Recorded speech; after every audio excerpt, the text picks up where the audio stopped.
Imagine waking up at your funeral, trapped in a coffin, with whispers of betrayal swirling around you. This chilling scenario is not from a horror film, it's the twisted reality of David, a millionaire who finds himself prematurely buried by his own wife's deceit. As we unravel the layers of this gripping tale, we journey from David's horrifying realization to the heartwarming conclusion where hope and redemption await. Our story begins with jubilation. David, a successful entrepreneur, enjoys the fruits of his labor until a startling awakening at his funeral throws his world into disarray. Struggling against despair, David overhears his wife, Clara, and her lover plotting over his supposed grave. The journey turns darker as we explore Clara's chilling betrayal and David's fight for survival within the confines of his coffin. As secrets come to light and truths are revealed, we move from the depths of treachery to the heights of hope. Watch as David, with unexpected allies, turns his grim fate into a tale of survival and redemption. From the saddest whispers of a funeral to the warm embrace of new beginnings, David's story is a roller coaster of emotions, ending on a note of renewed life and unexpected love. If you are not subscribed, I recommend you subscribe and activate the bell so you don't miss any videos. David, once a titan of industry, now lay helplessly entombed within the dark, suffocating confines of a coffin, his senses jarringly thrust back into the harsh realm of consciousness. His body, racked with an inexplicable ache, seemed to have been pulled from the depths of an abyssal sleep. As his eyelids fluttered open, a wave of desolation swept over him, not to the familiar, gentle morning light of his luxurious mansion, but to the grim realization of his grim fate at his memorial service. Immobilized by an overwhelming surge of panic, his mind was assailed by a torrent of dreadful questions. How did I come to be here? Who could have orchestrated such a grotesque charade? Is this confined space truly a coffin? What in heaven's name is unfolding? As the reality of his plight sank in, the muted murmurs from beyond his darkened sanctuary began to crystallize into clear, chilling conversations. Among the whispers, the voice of his wife Clara resonated with a particularly sharp clarity, each word laced with a cruel triumph. I must admit, I was beginning to question if we'd ever manage to conclude this elaborate ruse, Clara remarked, her voice a blend of relief and malicious satisfaction as she reveled in the apparent success of her dark plot to usurp David's vast estate. Now we simply need to follow through with our plan and luxuriate in the bounty that awaits, she continued, outlining the final steps of their deception with chilling precision. Indeed, my dear, your tenacity is truly formidable, responded James, her co-conspirator, his tone admiring yet laced with a hint of fear. You've come perilously close to sealing his fate on numerous occasions. That car crash on the bridge, you orchestrated it masterfully. Do you suppose anyone will suspect foul play, he asked, his voice lowering to a whisper as paranoia flickered in his words. Not, Clara replied with a dismissive snort, her confidence unshaken. Now, quiet down. Some of David's business associates are drawing near. I will don the mask of a grieving widow, and you must assume the familiar guise of his childhood friend. She instructed, her voice now a cold whisper, as they prepared to perform their deceitful mourning. Within the stifling confines of the coffin, David lay motionless, a prisoner in his own body, his heart pounding against the wooden enclosure. Hot tears of betrayal streaked down his cheeks, each drop a testament to the pain of his shattered trust. How could Clara, the woman he had loved and confided in, commit such an atrocity? All the chances he had given their faltering marriage, all the moments he had dismissed his doubts about her fidelity, had it all been for naught? He had confided his suspicions only to Edric, his most trusted friend, never imagining that he would one day be a silent witness to his macabre funeral, orchestrated by the hands of his wife. Now, as he lay enveloped in darkness, David's thoughts churned with torment and disbelief. Had his life's companion conspired against him so coldly? The depth of Clara's betrayal was as suffocating as the coffin that held him. A mix of anger, sorrow, and an unyielding desire for escape began to take root in his mind. If he were to somehow survive this ordeal, the consequences for Clara and her accomplice would be dire. But first, he needed to find a way out of this premature burial, a way to rise again from what was meant to be his final resting place. As David's mind raced in the darkness of his coffin, a sense of urgency took hold. I must alert Edric. I need to escape this nightmare, he thought desperately. Meanwhile, above ground, Clara played the role of a devastated widow with chilling conviction, her facade as convincing as it was deceitful. James, feigning the part of a supportive friend, enveloped her in a comforting embrace, a stark contrast to the sinister truth of their relationship. As murmurs and footsteps echoed around him, David's mind replayed the past few months, the dangerously misplaced ladder, a car that nearly crushed him in the dead of night, a supposed mugging gone awry. Each event, previously dismissed as mere misfortune, now aligned with a horrifying pattern of attempted murder orchestrated by his wife. Amidst his chilling revelations, Clara's voice pierced through the air once more, her words laced with venom. The only reason I married him was for revenge. His father was a monster to me. When I learned David was his son, nothing else mattered but to make him pay. She confessed with a fiery rage that distorted her features. James, taken aback, his brows knitting in confusion, struggled to grasp the depth of her vengeful spirit. I thought you were after his fortune, that you wanted him gone to secure his wealth and our future together. He questioned, his voice tinged with doubt. Clara, her patience fraying, snapped, "It's both, James. It's always been both. But let's linger a bit longer until everyone disperses. Then we can transport David's body back to his hometown for burial. It will look more sympathetic there, next to his mother." She plotted, her voice a cold whisper plotting their next move. Surrounded by mourners, Clara's unease was palpable, the weight of her anger and resentment heavy in her heart. So consumed by her hatred, she allowed no space for even a shred of remorse for the man who had once showered her with kindness, both before and during their marriage. Anxious and overwhelmed, Clara could hardly wait for the charade to end, her every moment in the wake of a torment she endured only to fulfill her dark ambitions. Trapped within the suffocating confines of his coffin, David grappled with a rising tide of despair and determination. Each shallow breath felt like a monumental effort in the cramped, dark space that was his premature tomb. Yet, as panic threatened to overwhelm him, a flicker of movement in his extremities, a twitch of his little finger, and a subtle flex of his toe ignited a slender thread of hope. In the oppressive darkness, he clung to that hope, whispering fervent prayers for deliverance. "I will find a way out. Lord, help me. I know it's not the end for me yet," he murmured, his resolve hardening with each passing moment. As the funeral procession unfolded above ground, Clara, alongside James, trailed behind the hearse in his car, ostensibly grieving but secretly relieved to be nearing the end of their grim farce. Upon arrival in David's hometown, where he was to be laid to rest beside his parents, Clara prepared to play her part one last time before their ultimate betrayal would be complete. Approaching Edric, who had been David's trusted confidant and right-hand man at the company, Clara mustered a semblance of sorrow in her eyes. "Edric, I know you'd understand taking David to rest beside his mother is what he would have wanted," she said, her voice quivering with feigned emotion. Edric, preoccupied with the business and unaware of the dark undercurrents, nodded solemnly. "Of course, Clara. Unfortunately, I can't accompany you. I must ensure the company remains stable." "I'll be in touch soon," he replied, his tone respectful but distant. "Right now, the company isn't my priority. Once I've had time to grieve, I'll reach out.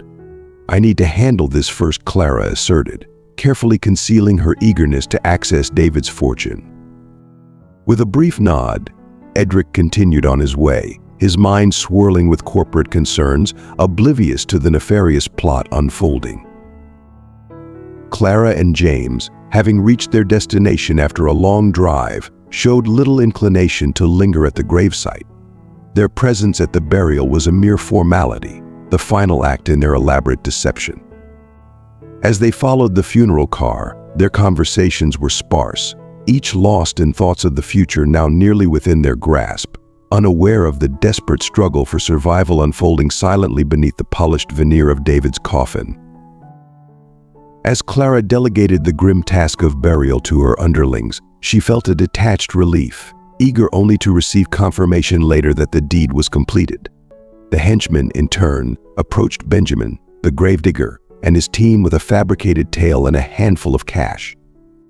They claimed the young man in the coffin had no kin, a lonely soul whose final chapter was to be written quietly, without mourners. With their conscience seemingly appeased by the transaction, they hastily departed, leaving Benjamin and his assistants to handle the somber duties. Benjamin, standing by the grave, peered down at the coffin with a heart heavy with sympathy for the supposed solitary figure inside. Meanwhile, beneath the lid of his dark prison, David felt a surge of adrenaline fuel his limbs. Encouraged by the small movements of his toes, he began to shift his whole foot, each wiggling a silent victory in his desperate fight to regain control over his body. As the assistants worked to position the coffin into the grave, the sky overhead mirrored the bleakness of the scene. Gray clouds cast a somber shadow over the cemetery, perfectly encapsulating the aura of melancholy that seemed to cling to every leaf and blade of grass. It was as if nature itself mourned for the injustice being done to David. Deeply moved by the solemnity of the moment, Benjamin, a man of faith, offered up a prayer for the soul he believed was forsaken and alone. As he muttered his supplications, his gaze lifted to the side of his niece, Gwen, approaching in the distance.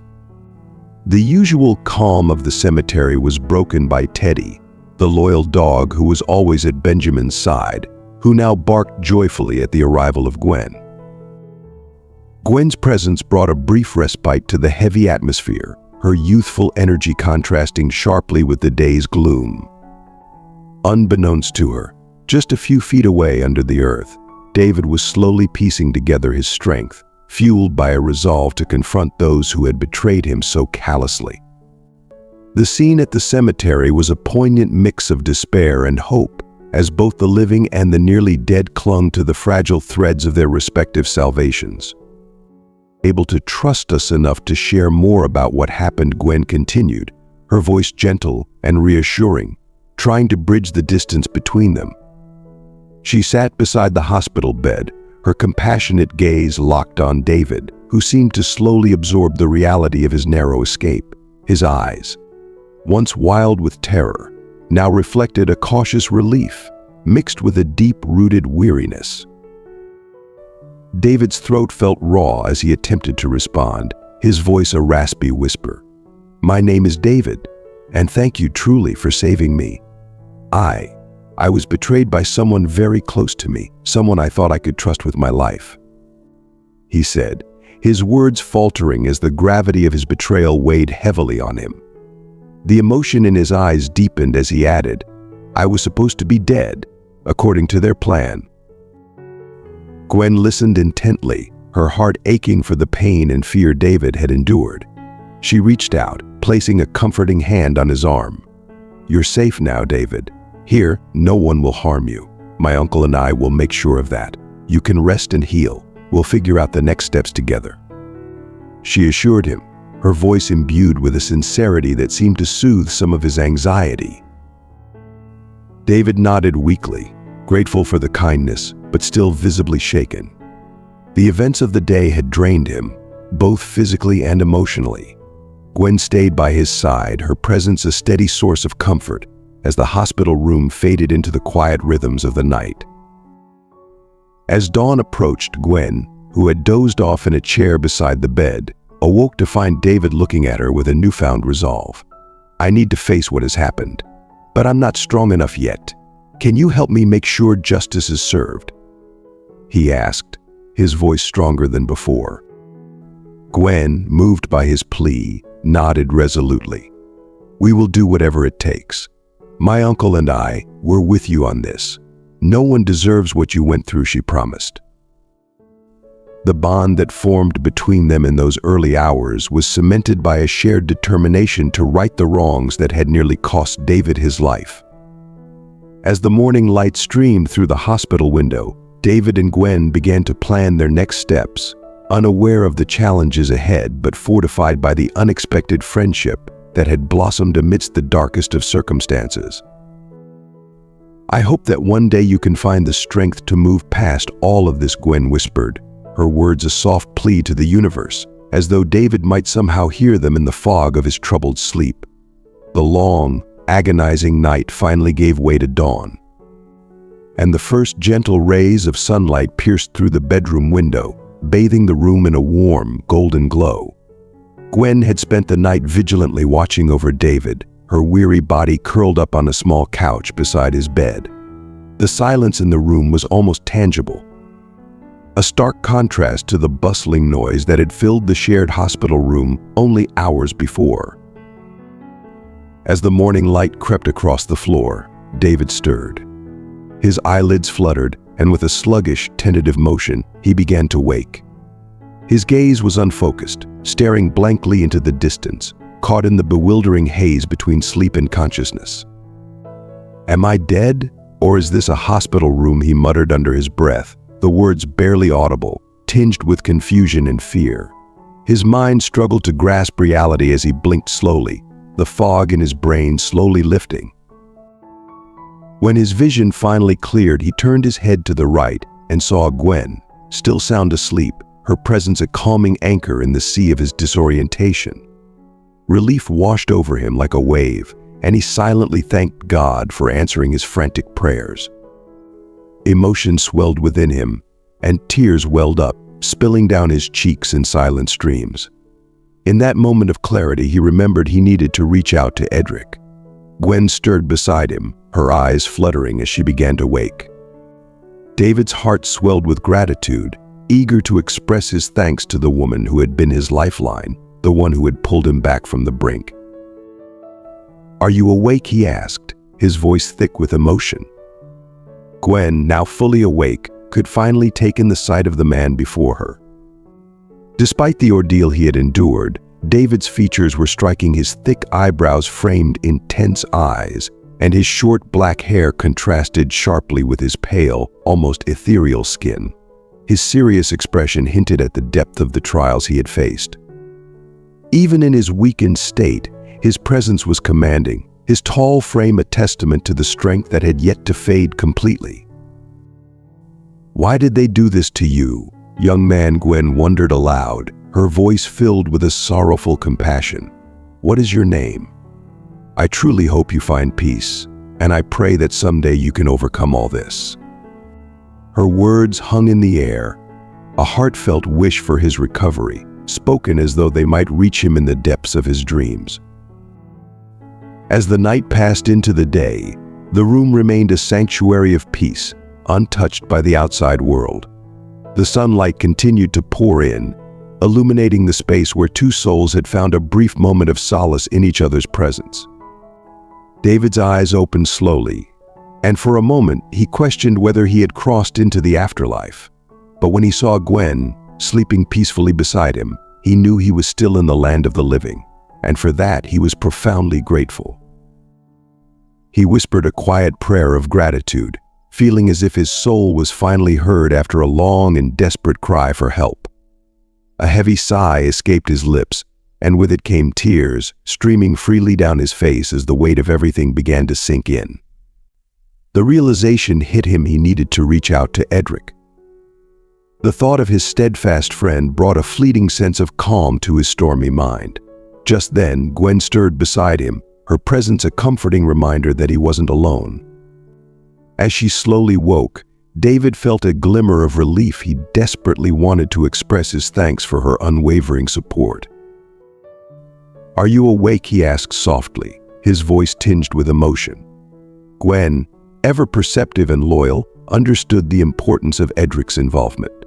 She knew that Edric, a rare soul in his loyalty, would stand by David through anything. But now her concern shifted to the immediate future, her eyes searching David's weary face for answers. "What's the plan? "What are you going to do next?" she asked, her voice filled with concern and anticipation. David, still weak and overwhelmed, managed to muster a response. "For now, I just need to rest. My mind's a mess, and I need to gather my thoughts. It's all too much," he admitted, his voice steady but fatigued. Sensing his exhaustion, Gwen quickly offered to help. "Do you want me to call someone to stay with you until Edric gets here?" Her voice was gentle, yet filled with the urgency of someone who cared deeply. David shook his head slowly, a small, tired smile playing on his lips. "No, that won't be necessary. I think I just need some quiet time to rest. Edric will come when he can," he reassured her, trying to piece together his scattered thoughts. Gwen nodded, though concern still lingered in her eyes. "All right, I'll head home for a bit, but I'll be back soon," she promised, reluctant to leave him alone for too long. "Are you sure you'll be okay by yourself?" Gwen's voice was soft, but the worry was palpable in every word. David, full of gratitude, met her gaze with a weak but sincere smile. "Yes, I'll be fine. Thank you, Gwen, for everything," he replied, his heart brimming with appreciation. As she left, David lay back down, sinking into the hospital bed. He closed his eyes and took a deep, shaky breath. In that quiet moment, memories from less than 24 hours ago flooded his mind, memories of being trapped in a coffin, convinced that his world had come to a bitter end. The sting of betrayal cut deep as he thought of Clara, his heart aching with the realization of what she had done to him. How could she have orchestrated this? The shock of it all was compounded by his failure to see it coming. Had he been so blind, or was there some truth in her accusations of abuse? The doubt gnawed at him, relentless and unforgiving. His thoughts drifted back to the day he had first met Sarah. It was as if she had materialized out of thin air, her presence in his life almost too perfect, too sudden. Their whirlwind romance, the talk of marriage, it all seemed like a dream now, a dream that had quickly turned into a nightmare. How did I get caught up in this so easily, he asked himself, the regret settling deep within him. Clara had approached him with intentions veiled in deceit, and though David had seen glimpses of her motives, he hadn't anticipated the full extent of her plans. She was a striking figure, a tall, slim redhead with an aura that commanded attention. As a photo model for the company, she often made her presence felt, dressed provocatively, drawing eyes wherever she went. David knew much about her before they even exchanged words. She frequently visited the building under the guise of work, but her true intentions were far more personal. Now, in the solitude of his thoughts, David couldn't help but replay those moments, questioning every decision, every word, every glance. The betrayal felt like a wound that refused to heal, and the reality of Clara's true nature was a burden he wasn't sure he could bear. Reflecting on the past, David couldn't help but chastise himself for his gullibility. "How could I have been so blind?" he muttered, the realization of his foolishness cutting deep. Clara had always been a master manipulator, a woman skilled in the art of emotional games. She knew exactly how to tug at his heartstrings, presenting herself as a vulnerable soul in desperate need of affection. As their relationship deepened, she claimed to be falling in love, using her supposed vulnerability to draw him closer. "I can't believe I've fallen for you," she confessed one evening, her voice laced with a vulnerability that seemed so genuine. She wanted David to feel included in her whirlwind of emotions, to believe that her feelings were real. "You're human, Clara. People fall in love," David had responded, though deep down he sensed she was moving too quickly. The pace of her emotions felt unnatural, almost forced. But when Clara hinted at a dark, mysterious past, his curiosity overpowered his caution. "If you knew what I've been through, you'd understand why love is so terrifying for me," she said, her words cloaked in secrecy, drawing him even further into her web. The truth was that Clara had orchestrated her approach with cold precision. When she discovered that David was the son of Ralph, the man she despised more than anyone else in the world, she saw an opportunity for revenge. This revelation came during a visit to David's company, She had accompanied her agent to a meeting, but David was absent that day. It was Edric who briefed the agent on the details of the job.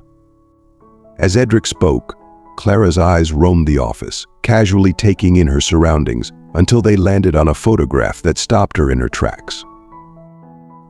The photo was of a family: David, his father Ralph, his mother, and his brother. The sight of Ralph's face stirred a deep, simmering anger within Clara, one she struggled to conceal. In her shock, she knocked the picture frame off the desk, the glass shattering as it hit the floor. "Oh, I'm so sorry," she exclaimed, her voice a mask of innocence as she quickly bent down to help. But even as she apologized, she couldn't tear her eyes away from Ralph's image, the man who had unknowingly caused her so much pain. Edric, oblivious to Clara's inner turmoil, picked up the photograph and placed it back on the desk. "It's all right," he said kindly, not noticing the way Clara's gaze lingered on the image.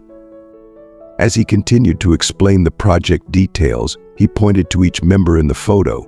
"That's David, the one with the honey-colored eyes, and beside him are his father Ralph, his mother, and his brother." At the mention of Ralph's name, Clara felt a chill run through her, but she forced herself to maintain her composure. "Wow, so young and already running a business of this scale," she remarked, her voice betraying none of the seething hatred she felt for Ralph. To Edric, her words sounded like admiration, just like the countless others who had praised David before. He laughed it off, assuming she was simply another admirer of David's success. Little did he know Clara's interest was anything but benign. As Edric continued talking about the logistics of the photo shoots, Clara's mind raced. She had always harbored a deep desire to exact revenge on Ralph, but until now, she hadn't known how. Seeing David, Ralph's son, standing at the helm of his father's company, gave her the perfect opening. At that moment, an idea began to form in her mind, a plan that would not only satisfy her thirst for revenge, but also allow her to strike at Ralph where it would hurt the most, through his beloved son. And so, with a calculated smile, Clara made a silent vow to herself. She would become the woman who would destroy David from within, using the very love she had feigned to bring him down. "I'm going to seduce that David, marry him, and make him pay in the name of that devil," Clara vowed, her eyes glazing over with a cold, calculating determination. Her mind was already plotting, weaving a web of deceit and vengeance that would entrap David, the innocent pawn in her twisted game. When David finally arrived at the office, he greeted everyone with his usual warm smile, unaware of the storm brewing beneath Clara's friendly facade. As Clara observed him closely, she noted how little he resembled his father, the man she loathed with every fiber of her being. Instead, David bore a striking resemblance to his mother, with the same kind eyes and gentle demeanor. Clara returned his smile, masking her true feelings with an amicable greeting. Edric soon briefed them on the meeting, mentioning that he and David would be heading to another meeting shortly. As they wrapped up, Clara's resolve for revenge only deepened. Each accidental encounter with David in the building, each seemingly innocent conversation, was carefully orchestrated. She gradually managed to spend more time with him, subtly inserting herself into his life. During these encounters, Clara shared pieces of her past with a calculated sadness, weaving a story designed to elicit his sympathy. She spoke of the hardships she had endured, the loneliness she had felt, and how meeting him had brought a sense of fulfillment she hadn't known in years. In one particularly intimate encounter, Clara decided it was time to deepen the emotional bond she was carefully crafting. She knew that to fully ensnare David, she needed to make herself vulnerable, to share something so personal that he would feel compelled to protect her. "David," she began, her voice trembling slightly, "there's something I need to tell you. It's important, and I feel like I can trust you with this." Her intense gaze locked onto his, ensuring she had his full attention.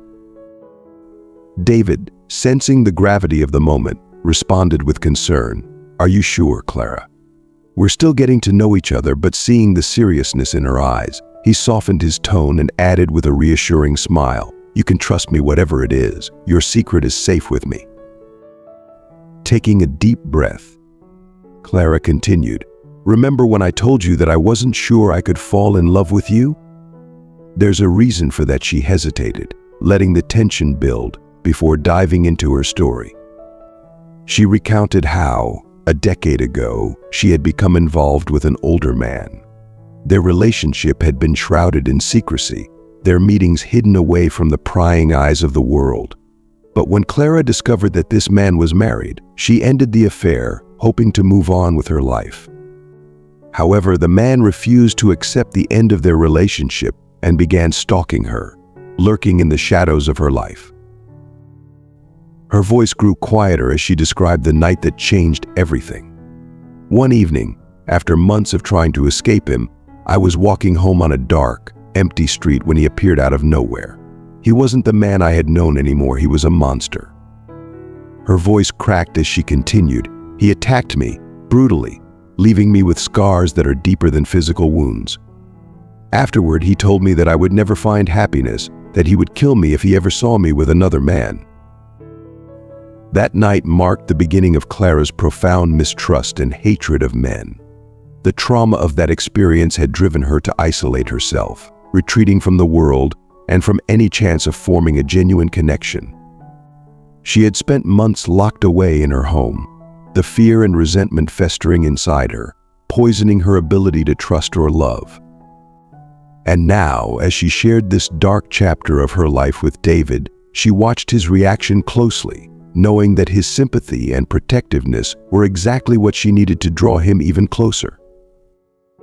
Clara's tale wasn't just a story of her past, it was the bait she needed to reel David in, to ensure that he would feel compelled to be her protector, her savior. Little did he know that he was merely a pawn in her meticulously crafted plan for revenge, a plan that was steadily falling into place with each passing day. Following the tragic death of her mother, whose delicate heart had been unable to bear the weight of her daughter's anguish, Clara found solace with her aunt. In this new sanctuary, she began to rebuild her life, resuming her career as a model.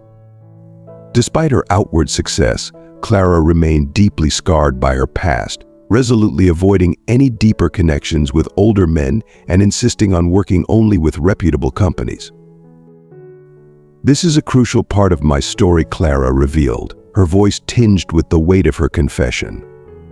"I had kept my distance from men until I met you." Her words, imbued with sincerity and vulnerability, resonated with David, who perceived her openness as a gesture of genuine trust.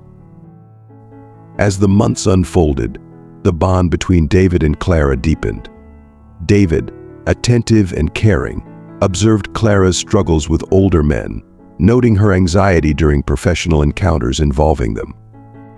In his desire to support her, David made himself available at all times, and even suggested that she consider psychological counseling. However, Clara hesitated, fearing that such a step might encroach upon her boundaries. Gradually, Clara's visits to David's home became more frequent, a sign of her growing trust and comfort in their relationship. Their conversations inevitably turned towards marriage, a topic that seemed to solidify their connection in David's eyes. Clara felt that her efforts were finally paying off, believing that her actions had set her on a path toward achieving her goal. Yet, beneath the surface of her seemingly affectionate demeanor lay a cold and calculated intent. Her ultimate aim was not merely to build a life with David, but to exact revenge and witness his suffering. Clara's past traumas had forged her into a person hardened by pain, and every word she shared with David, though truthful, was carefully chosen to manipulate and control. Despite the genuine feelings David had developed for Clara, believing in the authenticity of her emotions and intentions, the truth remained hidden from him. His proposal to Clara came as a natural progression of his affection, unaware of the depths of her bitterness and her intricate plans for revenge. In this intricate dance of love and deception, Clara's past pain and current motives intertwine, shaping the course of their relationship. David, blinded by his growing love for Clara, remained oblivious to the underlying darkness that drove her actions, believing that their shared future was built on a foundation of mutual trust and affection. The initial months of their marriage passed in a semblance of tranquility. Clara threw herself into her work and became increasingly involved in the operations of David's company. However, beneath the surface of their seemingly stable life, subtle shifts began to occur. Clara's demeanor started to change noticeably, particularly when David received the unexpected news that his father would be visiting. "Didn't you mention that your father was living abroad?" Clara asked, attempting to mask her unease. "He returned yesterday," David said with a smile, "and my mother is eager to meet you as well." Clara's face tightened with a barely perceptible discomfort, which did not escape David's notice. He could sense her growing tension whenever the topic of her father came up, and, knowing that her father was an older man, he speculated that perhaps her unease was linked to the traumatic experiences of her past. To alleviate the discomfort, David suggested, "If it helps, we could put them up in a hotel. Our apartment is quite small." Clara's response was swift and dismissive. "That's all right, love. Let's not rush them. It's still early for them to come," she said, abruptly shifting the subject. A few days later, David was struck by the devastating news of his father's tragic death in a severe car accident. Overwhelmed with grief, David was left to grapple with his loss, while Clara, though outwardly sympathetic, was inwardly relieved.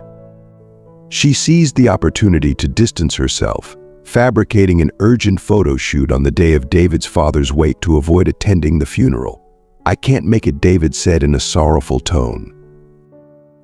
"Yes, love. My condolences to your mom," Clara responded with a hollow pretense of concern, concealing her true feelings behind a veneer of false empathy.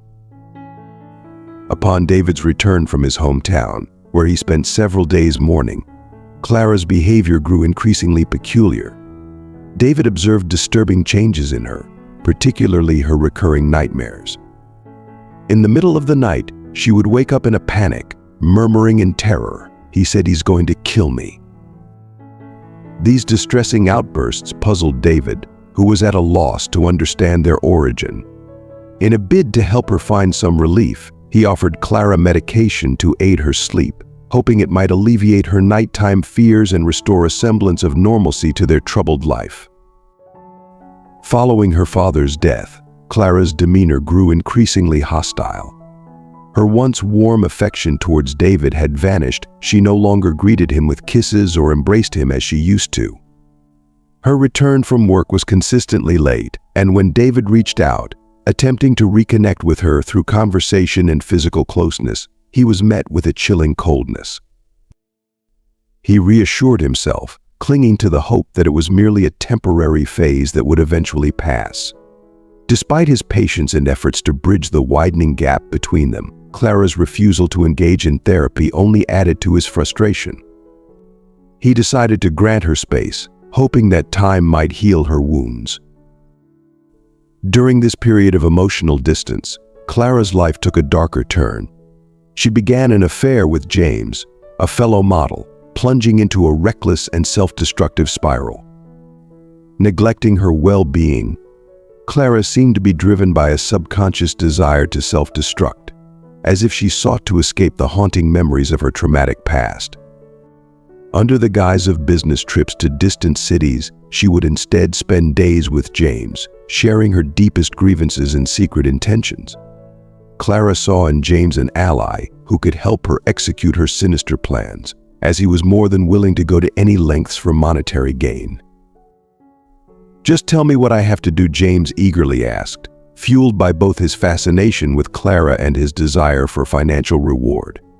David, growing increasingly anxious about Clara's prolonged absence, attempted to reach out repeatedly. After a week of silence, Clara finally returned home, her mind set on a horrifying resolution that had become an obsession. The nightmares that plagued her nights had convinced her that the only way to rid herself of their torment was to rid herself of David. "His presence keeps haunting me in my dreams, telling me to leave his son alone. If he's in a coffin, he'll finally be at peace," she whispered to herself, her voice dripping with malevolent intent. Clara meticulously crafted an illusion of normalcy as she prepared to execute her nefarious plan. When she finally saw David, she greeted him with a seemingly affectionate hug, masking her true intentions behind a facade of warmth. She suggested ordering a pizza and selecting a bottle of wine, a gesture meant to simulate a return to their old, happy routines. David, hopeful and relieved, believed that their relationship was on the mend. Little did he know, Clara's facade of reconciliation was merely a cover for the dark and calculated scheme she had meticulously planned, far from the joyful reunion David had envisioned. Clara, dressed in an alluring outfit, settled on the couch, a predatory smile barely concealed beneath her calm exterior. "I'll pour us some wine," she said, her voice smooth and inviting. David, oblivious to her intentions, welcomed the gesture, perceiving it as a sign of her attempt to mend their strained relationship. Clara's eyes glinted with a dark satisfaction as she poured the wine, adding a lethal dose of poison to David's glass. She took a sip from her glass, savoring the impending outcome. With a seemingly genuine smile, Clara requested David to freshen up with a shower. "I want you to smell nice for me," she cooed, her tone betraying nothing of her sinister plans. David, eager to please and perhaps rekindle some semblance of their former closeness, complied without hesitation. As he emerged from the shower, Clara directed him towards the wine, her heart racing with anticipation. Before he could take a sip, she bestowed upon him a lingering kiss, a final token of her false affection. "And how was your day?" David asked, trying to bridge the silence with small talk. "It was fantastic, and the shoot was all women." Clara replied with an enthusiasm that masked her true feelings. David, reassured by her response, drank deeply from the glass she had prepared for him. Clara topped off his wine, carefully maintaining the appearance of a casual evening. The doorbell rang, interrupting their moment. Clara offered to fetch the pizza, but David, eager to ease the evening's awkwardness, insisted on getting it himself. When he returned, the effects of the poisoned wine were already taking hold. David felt an overwhelming drowsiness and placed the pizza on the table, then collapsed onto the couch, resting his head on Clara's lap. Clara looked down at him with a twisted sense of satisfaction. "I hope you sleep forever, love," she whispered, her voice filled with malicious delight. "Let's eat the pizza otherwise.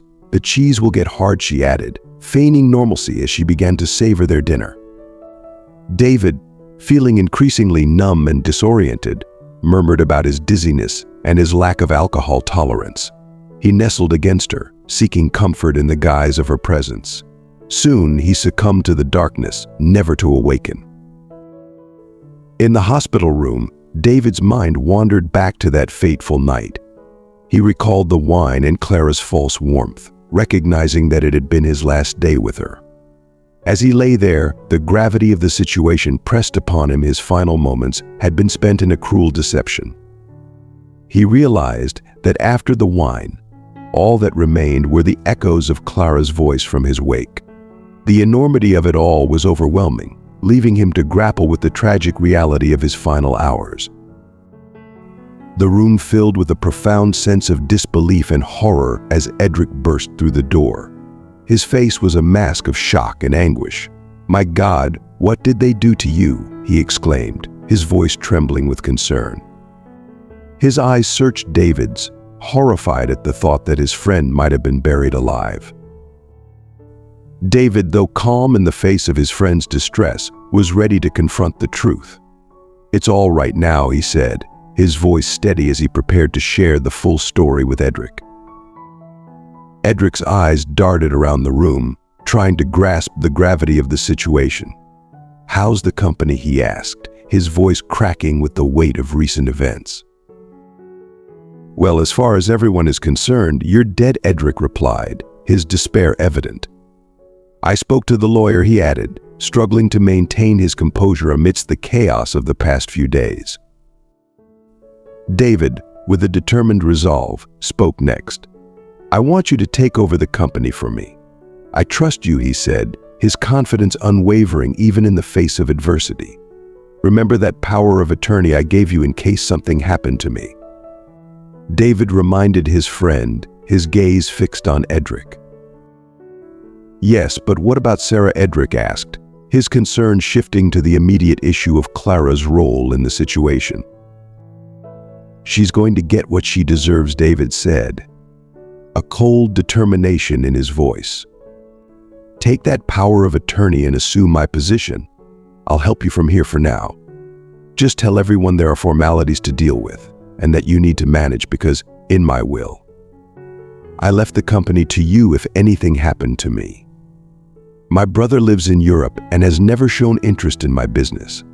I don't even have his contact, and my mother is living there with him, as you said. Edric, tears welling in his eyes, struggled with the depth of his grief and empathy for his friend. The thought of David's desperate situation, confined within the confines of a coffin, broke his heart. I promised to help with the investigation and gather proof that Clara tried to kill you, he said, his voice filled with resolve. He wiped his tears away, and David, though weak and recovering, offered him a comforting smile. You're too young to die, Edric said, shaking his head in disbelief as they spoke for a while longer, catching up on the turmoil that had unfolded. Just then, Gwen entered the room with a warm, reassuring smile. David's face lit up with relief as he looked at her. It was Gwen who saved me, Edric, he said, his voice filled with gratitude and affection. Edric, still grappling with the enormity of the situation, replied, Do you have an amazing hearing? His gratitude was evident as he acknowledged Gwen's role in the unfolding events. Gwen, her eyes twinkling with a mix of warmth and resolve, responded, I followed my heart. And speaking of hearing, I heard the two young men crying. I noticed a cracked voice from down the hall, she said, her words lightening the mood with a touch of humor. David and Edric exchanged a smile, appreciating Gwen's presence and her role in unraveling the truth. Don't worry, Gwen added with a reassuring smile, the truth comes out, just like the sun, it can't hide for long. Her support and optimism were evident, bolstering David and Edric as they faced the challenges ahead. Edric looked at David with concern as he asked, And where are you going to stay, David? For now, at my house. I can help you there, Gwen quickly answered, her voice warm and reassuring. David, taken aback by Gwen's offer, smiled gratefully. He felt a sense of comfort knowing he wouldn't be alone in the immediate aftermath of his ordeal. With Gwen's departure, Edric decided to spend the night with David and take care of the hospital bill. The two friends spent hours talking, with Edric offering words of reassurance. I'm here, my friend. Nothing is going to happen to you. Sleep tight, Edric said, trying to ease David's anxiety. He brought some suitcases of clothes he had bought based on Gwen's suggestion. The next morning, Gwen's voice broke the quiet. Sit down. Gwen prepared bacon and eggs for breakfast. And there's hot coffee, Benjamin said calmly as he joined them. And how are you, boy? He asked David. I'm fine, mister. Benjamin, David replied, his voice filled with gratitude. I haven't thanked you properly yet. I was so confused. Don't worry about it, Benjamin said with a wise smile. Life is so abstract. Just enjoy this new opportunity and listen to your heart, my boy. Benjamin then took his leave, heading to the cemetery, with Teddy accompanying him. Gwen kissed Benjamin on the forehead, reminding him to follow their agreement. Edric and David exchanged curious glances, eager to understand what had been agreed upon. Gwen, noticing their curiosity, chuckled before her expression turned serious. Before you ask, I'll satisfy your curiosity, she said with a hint of a smile. I asked him to take a good look at all the coffins. He's been doing it ever since. David's gaze grew somber as he recalled the horrors he had faced. He thanked Gwen for her help, trying to shift the focus of the conversation. Edric, looking determined, spoke up. We need to take action. I have some cop friends who were work buddies of my father. If I tell them everything, including my friendship with you, David, I'm sure they'll help us." Gwen nodded in agreement. "We can sue her and use recordings to capture her confession. We need evidence to bring her to justice." David looked at Gwen with admiration. "Sounds like you already have experience." Gwen smiled. "Well, I know things about her that she confided in me.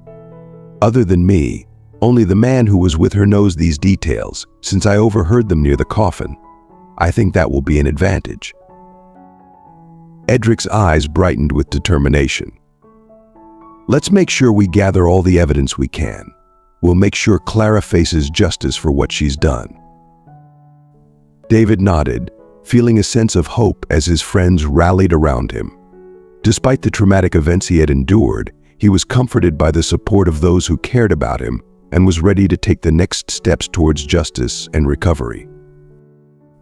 "What will you choose?" Edric's voice broke the silence, and Gwen leaned in, her curiosity piqued. She was eager to hear the answer, just as much as Edric was. "Clara confided in me," David began, his voice heavy with the weight of memory. "She told me about something that happened a decade ago. An older man violated her trust, and that scar has never fully healed." She explained why she was so drawn to me. David's mind wandered back to Clara's trembling confession about her deep-seated fear of older men, especially those with gray hair. A fear that haunted her dreams after her father passed away. She had been so terrified that she couldn't even bring herself to attend his funeral. David continued, a dark thought crossing his mind. What if I called her and let her know I was aware of everything, using all the details she'd shared? "But where would we even meet her?" Gwen interjected, her voice laced with concern. "I have an idea," David replied, his tone conspiratorial. "My boss's house. It's private and discreet." Edric, sensing an opportunity, asked, "Isn't your mom coming back from Europe soon?" David sighed. Nell decided to stay there. "My mom confessed that she's grown tired of the loneliness at home.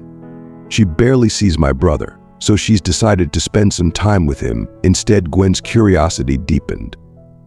"And where exactly is your mother's house?" she asked.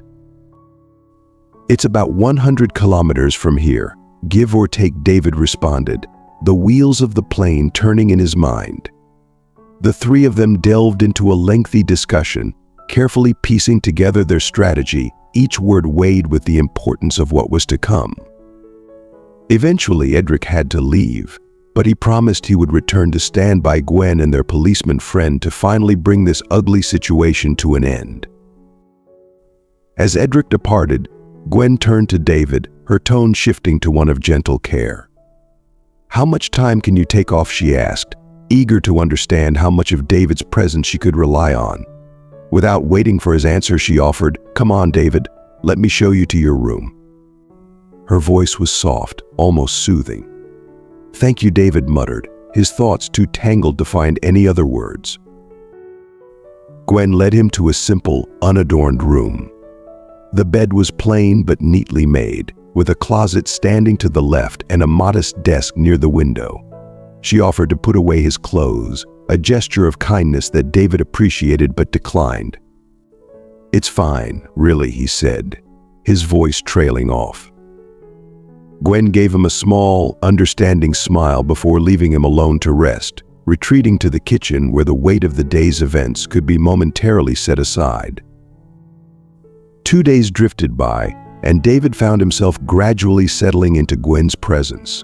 Her demeanor was always calm, her hair meticulously pinned up in a bun, and her attire simple and light, yet it never failed to radiate warmth and attentiveness. Something was soothing about her, an effortless empathy that made David feel at ease. He grew curious about her life, wondering what path she had chosen. Almost as if she could sense his curiosity, Gwen invited him into the kitchen one morning. As she poured herself a cup of coffee, she finally opened up. "I'm a psychologist, David," she revealed, her voice gentle yet firm. "I took some time off and decided to return to this old house where he lived," she added, her words dripping with nostalgia. David's mind wandered to memories long past, a wistful smile tugging at the corners of his mouth.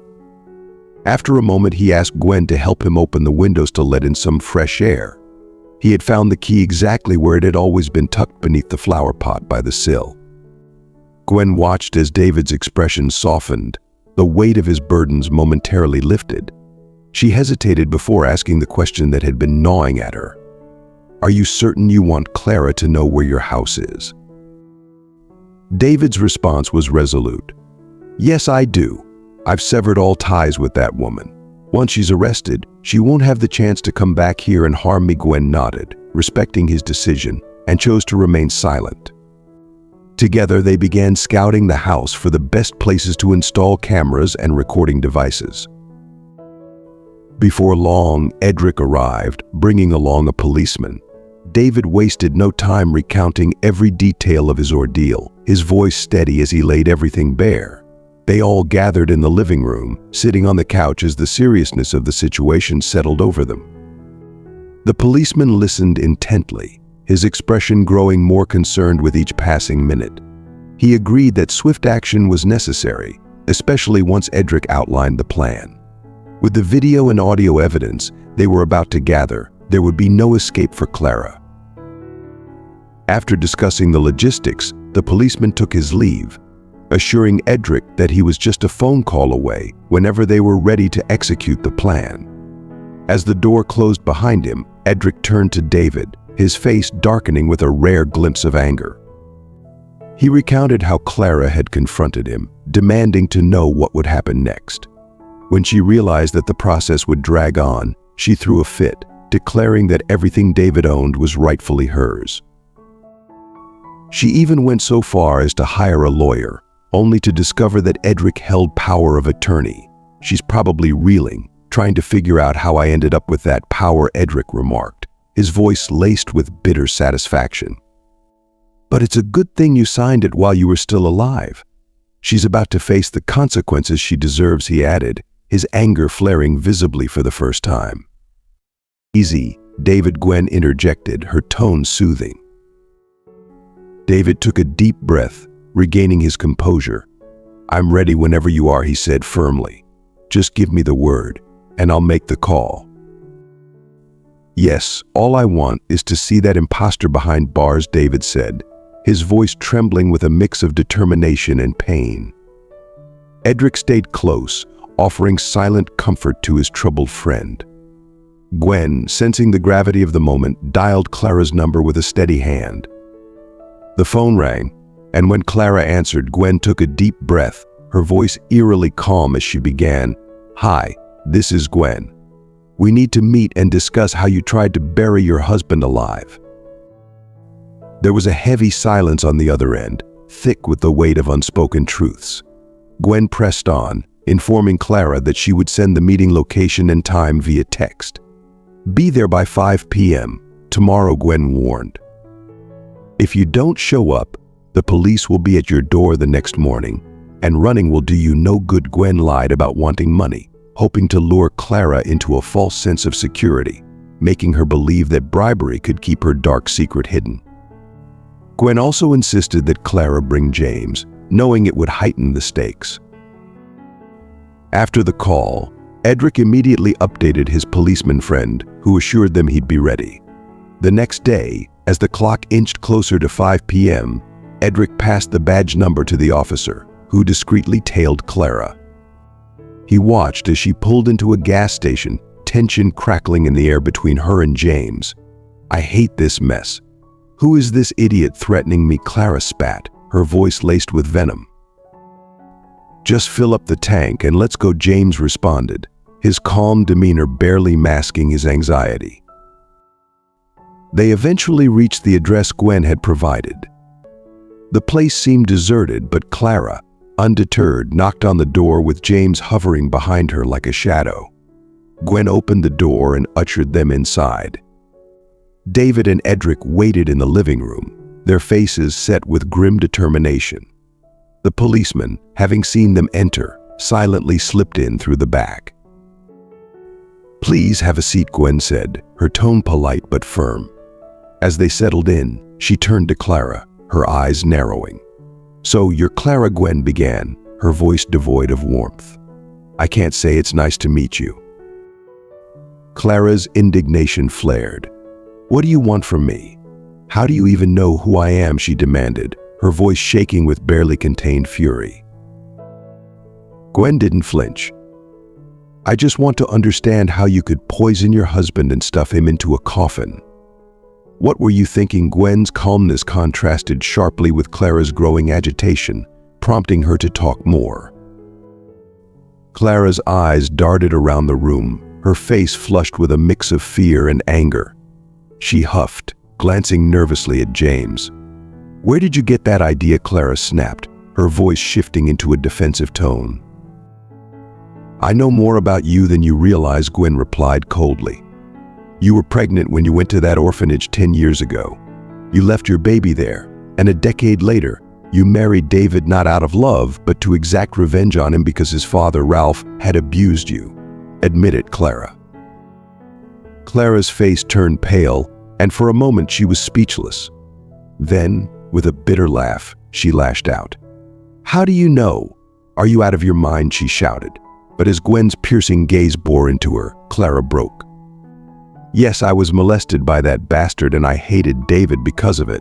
I wanted him to suffer like I did. I wanted him to die. I told him that secret so he would trust me, but I never revealed who I truly was."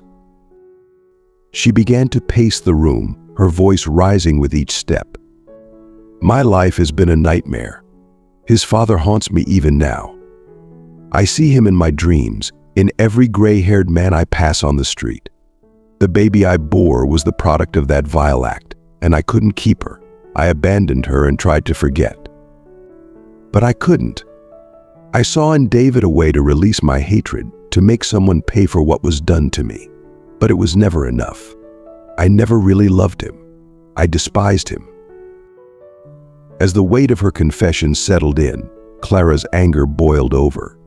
She began throwing objects across the room, her screams filled with years of pent-up rage and pain. "I made him take the poison, thinking he would die quietly in his sleep." She sobbed, her tears finally breaking through the mask of fury. James watched in stunned silence, unsure of what to do as Clara unraveled before them. Gwen, her voice soft yet firm, asked, "Why so much cruelty, Clara? Did trying to kill David bring you any peace? Do you feel better now?" Clara, now a broken woman, crumpled into herself. "Of course not," she whispered through her tears. "I feel filthy, tainted by everything I've done. But I couldn't stop myself. I was lost, consumed by the darkness of what happened to me." As the room fell silent, Gwen looked at David with a mix of sorrow and resolve. "I'm leaving now, Uncle. I have a reading project at the orphanage," she said, turning to go. David, touched by Gwen's compassion and curious about the place she spoke of with such affection, hesitated before asking, "Can I come with you?" Gwen smiled gently. "Of course. It'll be nice to have a helper," but then her expression grew serious. "Are you sure you're ready?" she asked, knowing that this journey was about more than just a visit. "More than ever, I need to get back to my life, but I want to start by going to the orphanage with you," David stated confidently, his resolve clear. Gwen smiled warmly and led him to the orphanage, a place that held a special place in her heart. As they walked through the gates, Gwen began to share why she loved being there so much. "My mother was an orphan," Gwen began, her voice tinged with nostalgia. "She was adopted at the age of 9 by my Uncle Ben's mother. It was a wonderful home, and my mother was truly happy there. When she married my father, she decided she wanted to give back, so she started volunteering at this orphanage." Gwen's eyes softened as she continued. The coordinators were thrilled to have her back, helping other children just like she once was. In the mornings, she worked as a teacher at the elementary school, and every afternoon she came here to teach the children. She was so passionate about it. And that passion, I guess, passed down to me. David listened intently, touched by Gwen's connection to the orphanage. But curiosity gnawed at him, and he couldn't help but ask, "How did you recognize Clara, or rather Sarah?" Gwen took a deep breath, continuing her story. "The day I went to the cemetery to visit my uncle, I happened to see Clara from a distance. I knew I recognized her from somewhere, but at first I couldn't place her. I didn't want to disrupt my visit with my uncle, so I moved on. But on my way back, I stopped because I saw her again. And this time I was alone." She paused for a moment, then added, "Edric had shown me a picture of Clara before I went to your mother's house. That's when it all clicked. I had seen her at the orphanage years ago." David's brow furrowed in surprise. Gwen nodded, her voice growing more solemn. "I was outside the orphanage one day, dropping off some bags for donation when I saw her. Clara had left a baby in front of the orphanage and ran away before I could approach her. I was the one who found the child and brought him inside. When I tried to look for Clara afterward, she had already disappeared." Gwen turned to David, her expression earnest. "Before I came to your house, I remembered all of this. I'm sorry for not telling you sooner, but it was necessary.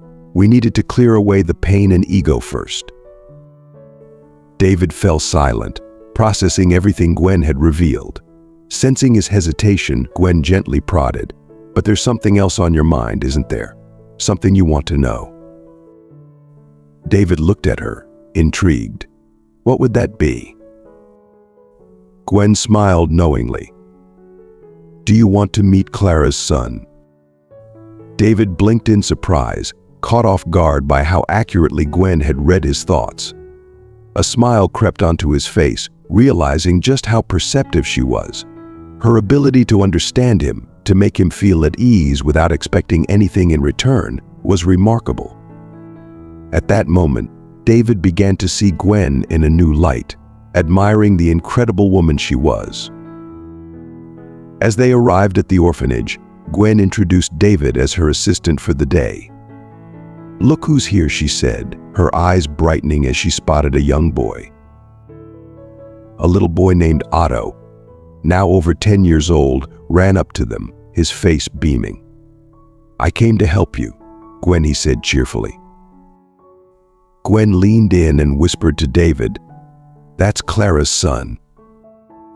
David's heart swelled with emotion as he looked at the boy. Without hesitation, he knelt to Otto's level and began talking to him, eager to connect with the child. The more they talked, the more David felt a sense of peace and purpose returning to his life, grateful to Gwen for guiding him to this moment. "Are you happy here, boy?" David asked, his voice gentle yet curious. "I am, Uncle, because Aunt Gwen always comes here to play with us. She's like our mom," the boy replied with a wide smile, his eyes sparkling with affection. David felt a mix of emotions wash over him. It was both chilling and heartwarming to see these children growing up without their parents, yet surrounded by so much love. Gwen wasn't just a visitor here, she was a pillar of support, guiding and nurturing these young lives. She didn't just help with daily activities, she also provided free psychological counseling to the children, ensuring their emotional well-being. In the following months, Gwen spearheaded a campaign to raise funds for the orphanage, pouring her heart into it. Inspired by her dedication, David also got involved, investing in educational projects to give these children a brighter future. One day, as they were reflecting on the past year, David turned to Gwen's sister, Netta, with a relieved smile. "I can't believe it's already been a year since my fake death," he commented, his face alight with happiness. Netta grinned back, sharing his joy. "And it's a good thing you can sleep peacefully now," Gwen added, her eyes twinkling with amusement. David chuckled, teasingly replying, "And I'd sleep even better if it was next to you with that." He pulled a small box out of his pocket, the gesture filled with meaning. "I'm going to take over my company again, and as for my apartment, I'm going to sell it. I don't want to go back there anymore. I'd rather find a new place closer to here. It's only a 3-hour drive. Maybe I'll buy something halfway," he said, laughing at the irony of his situation. Gwen looked at him with a playful smile, but her words carried weight. "What do you mean by that?" David asked, his curiosity piqued. "It means I can't hide how I feel about you anymore," Gwen confessed, her voice sincere. "You're the best thing in my life, and I want to know if I can be a part of yours too. I never want to leave your life." David's heart swelled at her words. "I want a psychologist all to myself," he joked, a playful glint in his eye. "You're a sweetheart," Gwen laughed, "but you need to stop being so naive." David looked at her, intrigued. "How so?" Gwen burst into laughter. "I saw the little box from the beginning. You're slow." Their laughter filled the air, light and joyous, before David pulled her into a passionate kiss. At that moment, they both knew they shared something special, something real. David had learned so much over the past year. He realized the importance of including others in his life, understanding that everyone has their struggles, but some are far greater than his ego. The orphanage had become his sanctuary, a place where he could leave his pride at the door and focus on what truly mattered. For him, that was the best therapy. Gwen had become more than just a friend. She was an angel in his life, bringing him a new perspective and a renewed sense of joy. Together, they found comfort in each other and in the shared purpose of helping those in need. As we wrap up this story, we hope it has touched your heart and offered valuable lessons about love, selflessness, and the power of human connection. What have you learned from David and Gwen's journey? We'd love to hear from you. Take a moment to reflect and share in the comments below one thing you've learned from this story that you plan to bring into practice in your own life. If you enjoyed this video, please leave your comment below, and don't forget to like, share, and subscribe to our YouTube channel. Your support helps us continue to bring you more inspiring stories. Thank you for watching.